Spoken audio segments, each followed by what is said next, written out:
Bonjour. Bonjour, alors ici les éditions COPSA et votre serviteur. Donc, le titre, quand Dieu, après avoir créé la main, demande à ses anges d'inspirer les prophètes. Bon, c'est un texte du 27 avril 2017. Donc tu as la tortue, tu as le chat, tu as tout. Comme nous expliquait notre professeur d'arabe, M. Marwan Zeini, Allah, avec un Ain 70, c'est le lacet utilisé dans un piège. M. Zeini est syrien, donc nous allons parler en syriaque au sens symbolique, attesté chez Rumi et précisé par René Guénon, qui entend par langue syriaque ou solaire un ensemble de signes s'adressant directement à l'entendement. Une des applications de ce langage synthétique se trouve à la rubrique du Ba devenu Alif. Ba et Alif. En effet, si l'animal est horizontal comme le Ba, l'homme est vertical comme l'Alif. Donc Dieu, après avoir créé le lion, le tigre, crée le guépard, qui est à lui tout seul un signe. Puis, saisissant ce chat par la nuque, il le met debout. Et voici que sa gueule ne sert plus seulement qu'à mordre, et sa patte ne sert plus seulement qu'à bondir ou à griffer. En d'autres termes, sa gueule est devenue bouche, et sa patte est devenue main.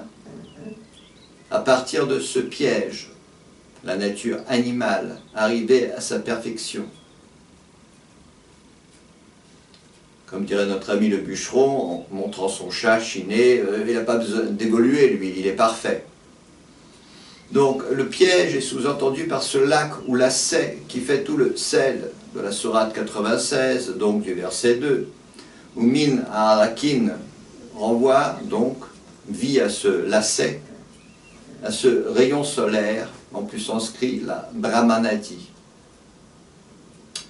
Et c'est ce qui explique qu'en arabe, Alak rime avec Alak, qui est donc le lacet. Dans un piège rime avec Aql, l'intelligence. Donc la création. El Khalq, donc la parole au sens de verbe, El Kaol, racine qui se retrouve en sanskrit, où Loka, c'est le cosmos, et Kala, c'est le temps. À son tour, la main est à la fois créée et incréée à partir de, mettons, deux nombres. En effet, si par créé tu entends le monde sensible, 5, ce sont les 5 sens, et 14, c'est le temps, c'est-à-dire la lune. Mais si par incréé tu entends le pur intelligible, alors 14 et 5 renvoient au carré du dragon. Maintenant, si tu regardes ta main, elle comporte deux sortes de doigts. Et là encore, la sagesse des prophètes a donné lieu en russe à une comptine. Alors, la main d'Aurore, je vais vous montrer la comptine. Alors, c'est vraiment la sagesse des prophètes, mais en mode antédiluvien. Donc, Sarok, Avarok, Akash, Varil, Simi, Karmil, Etamudala, Etamudala, Etamudala, Etamudala, Etamnidala. C'est une comptine pour enfants, étonnante à plus d'un titre. D'abord parce que si Saroka, Varoka, c'est la pie voleuse, en russe, en arabe, Saraka, c'est voler. Ensuite parce que si 3, comme les doigts, représentent l'apparence des choses, 2, comme le pouce, représentent l'explication, le cachet. Ce qui explique que dans cette comptine pour enfants, la pie, donc la pie voleuse qui tourne son gruau, qui nourrit sa petite famille, la donne à celui-là, elle donne, elle donne, elle donne, elle ne donne pas au pouce. Donc la pie voleuse dont la robe est noire comme le mystère et blanche comme le temps, et blanche comme la splendeur, donne à chacun des 4, mais pas au pouce, afin de l'obliger à demander ou à prier, ce qui revient au même. Donc Fatiha, verset 7. Ainsi les Arabes ont demandé, afin de fixer le Coran, que Dieu leur donne à eux aussi une écriture, c'est-à-dire un alphabet. Et les anges ont réfléchi, et puis ils ont pensé, et même calculé. Alors un ange a montré son doigt, et l'autre a montré son pouce. C'est-à-dire que, quittant sa forme de sphère ou d'anneau, il a pris forme humaine et est rentré dans le rêve de celui qui comptait sur ses doigts. De sorte qu'un savant s'est mis à tracer les lettres, l'autre à les animer, le troisième à leur donner un nombre, c'est-à-dire des nombres, puisqu'Alif, à lui tout seul, c'est 1, 30, 80, donc 111, mais également 1, 3, 8, donc 12, donc 3. C'est pourquoi en arabe, 12 lettres sont comme le pouce et 16 comme les autres doigts. En hébreu, c'est différent, mais c'est toujours le pouce et le doigt. Mais sur ce thème, le Sefer Yetzira dit à peu près n'importe quoi. Donc, on a mis au point quelques questions.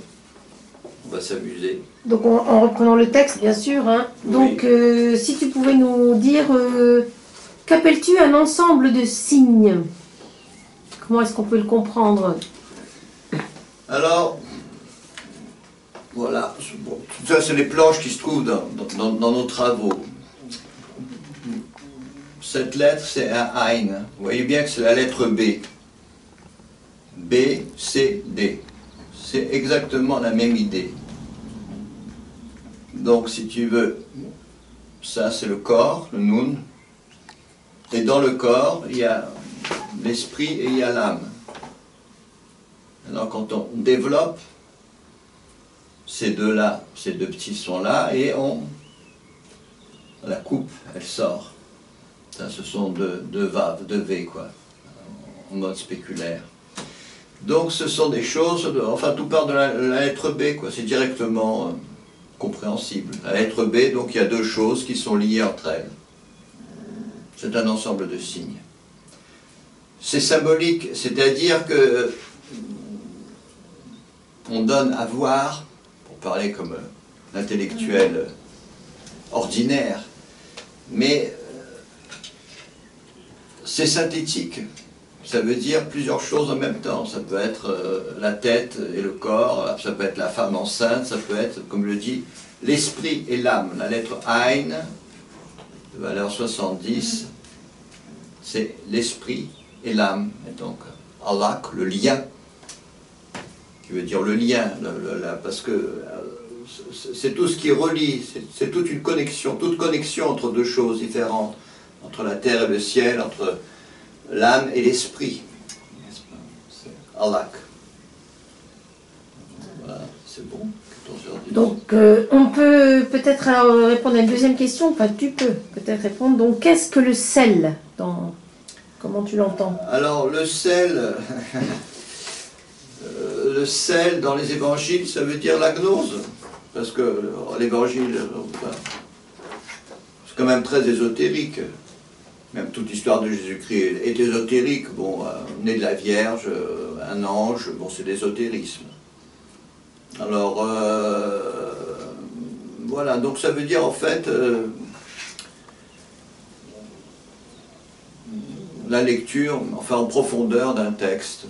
Le sel, oui, c'est très simplement l'eau de mer, quand on l'évapore, il reste le sel.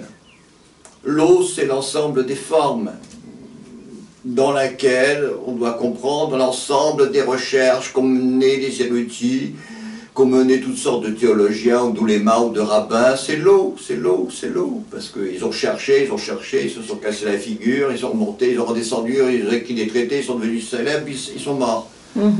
C'est l'eau. Le sel, c'est la vraie connaissance, et les vrais principes. Alors, évidemment, de ce point de vue-là, je ne sais pas si j'ai parlé de... Oui, bon, question suivante. Alors, donc, la question suivante, ce sera donc, qu'est-ce que la Brahmane a dit?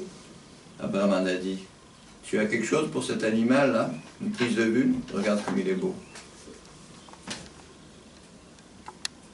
Il est magnifique.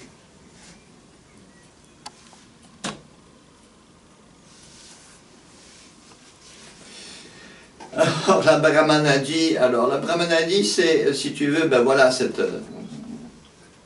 l'animal, disons le chat, était redressé, est devenu un être humain. Donc la Brahmane a dit, elle part de la banquise, Elle traverse l'homme de haut en bas. Alors ça donne lieu, après ça donne l'arbre de vie, donc elle rentre par le crâne, elle sort, si tu veux, par en bas. Et dans la fameuse Sourate 96 du verset 2, bon, un peu verset 15-16, il y a un mot qui... Bon, enfin, la racine de ce mot, c'est la tige du roseau. L'homme est un roseau pensant. Alors, on note en passant que tous ces musulmans qui disent que le Coran est intraduisible, ils traduisent les deux mots qu'il faut comprendre, enfin surtout le mot Allah, ils traduisent d'une façon abominable.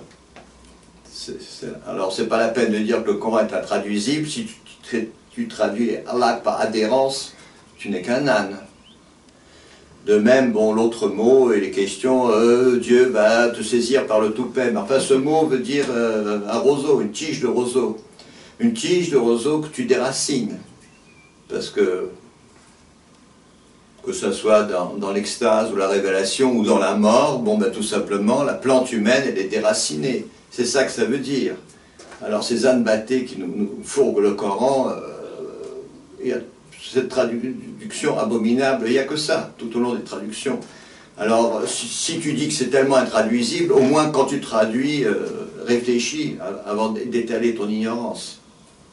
Voilà. Donc, la question suivante, c'était donc, ce sera donc, qu'est-ce que le carré du dragon? Alors, le carré du dragon, alors... C'est mystérieux, le carré du dragon. Le carré du dragon. Le dragon n'est pas carré. Alors, déjà, il faut l'entendre, il y a une expression en anglais, oblong square. Alors, évidemment, les francs-maçons se précipitent, on traduit par carré long, mais en anglais, square, ça veut dire équerre, ça veut dire rectangle, et à l'occasion, carré. Donc, c'est un carré qui a été allongé. Ce carré allongé, le carré long, son périmètre fait 14, regarde ma main, 14. Et sa diagonale, elle fait 5. Donc là, on est dans le pur intelligible. Donc la main elle-même, elle est sous le signe de Allah, du lien. Elle est piégée, la main, puisqu'elle te parle du monde physique, vivant. Tu as 5 sens. Et quand tu comptes, 14, c'est la Lune, c'est le cycle de la Lune. Et en même temps, tu as quelque chose qui est la base de toute l'ancienne géométrie, à propos de laquelle, évidemment, Guénon, en bon franc-maçon, n'avait pas la moindre idée, puisque pour Guénon lui-même, le carré long, c'est le rectangle qui fait 2 sur 4 à cause du nombre d'or, mais on s'en fout. C'est pas ça. Le carré long, voilà, je viens de donner sa définition, quoi. On peut aller... On peut laisser tomber. Mais... Donc si on veut continuer, donc peux-tu nous commenter cet ange qui rentre dans le rêve des concepteurs de l'alphabet arabe? Alors évidemment, il faut quand même admettre qu'il y a d'autres mondes et d'autres temporalités, parce que petit à petit, on élabore les formes de l'arabe. Et puis au bout d'un certain temps, il y en a qui réfléchit, qui se dit qu'il faudrait peut-être mettre des points pour différencier les lettres les unes des autres. Et petit à petit, entre autres, il y a celui qui a se dit, mais ça serait bien, par exemple, ce fameux Ain, qui est la forme d'un B, quoi. Il a au moins 4 formes en arabe, au début, au milieu, à la fin, quoi. C'est assez remarquable, dont la forme finale, quoi. Mais derrière, c'est toujours le même ange, la même source d'inspiration. Alors, cette source d'inspiration... Elle est comme une espèce d'astre dont les rayons, petit à petit, inspirent toute une série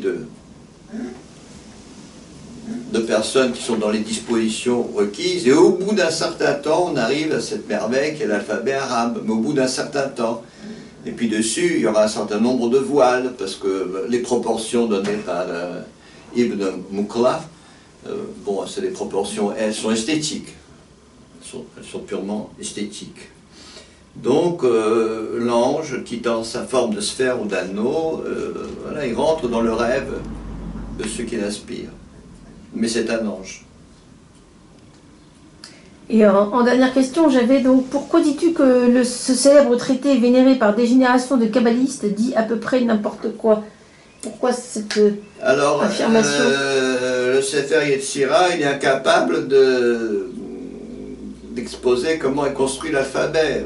Enfin, tout est de travers, y compris, bon, il y a un système de 12 lettres, il est faux, on peut le prouver. Mais c'est normal. Le judaïsme, c'est quand même la tradition déchue par excellence, Kabbale comprise. Donc, si tu veux, Jésus n'a pas donné les clés de la science, elles ne sont pas allées chez les Juifs, elles sont allées chez les apôtres. Bon, alors peut-être entre-temps, les apôtres, enfin, et surtout l'Église, évidemment, elle ne sait même plus ce que ça veut dire. Mais enfin, si tu as une liste de 12 lettres, 12 c'est comme le zodiaque, alors en arabe c'est clair. Hein. Les 12, ça fait un système parfait, quoi. En hébreu, les 12 donnés par le Sefer Yetzira, c'est n'importe quoi, et le calcul donne n'importe quoi, tandis que ce que nous exposons dans notre ouvrage, bon, à un moment donné, tu as bien 144, c'est bien 12 fois 12. Donc, bon, les grands secrets de la Kabbale, quand on voit ce que messieurs les kabbalistes écrivent, disons depuis le Moyen-Âge, c'est de pire en pire. Ça ne cesse pas de descendre. Quand même une baisse de niveau extraordinaire. Puis on en arrive au sabbatéisme, et puis au délire, comme dirait Soral, talmudo-sionisme. Enfin, Soral, bon, c'est Soral, quoi. On va l'opposer à Mélenchon et on va bien rigoler. Alors tu vois, là je regarde, voilà, on est arrivé, on n'a même pas une demi-heure, c'est bien, on va s'arrêter là. Donc en fait, s'il y a des personnes qui veulent rentrer en contact avec donc, les éditions Ocopsa, donc c'est ocopsa@laposte.net. Il y a aussi un site hein, qui s'appelle ocopsa.com, il me semble que c'est ça. Ocopsa@overblog.com. Mais vous l'avez toujours, vous tapez ça, il n'y en a pas 40 voilà, il y en a pas 40. sur le net. Voilà. Ne pas hésiter à poser des questions sur le site. Et vous pouvez aussi commander ces livres parce qu'on a fait des milliers de travaux. Ces travaux sont très complexes. Voilà, ça c'est une planche. La Brahmanadi chez les...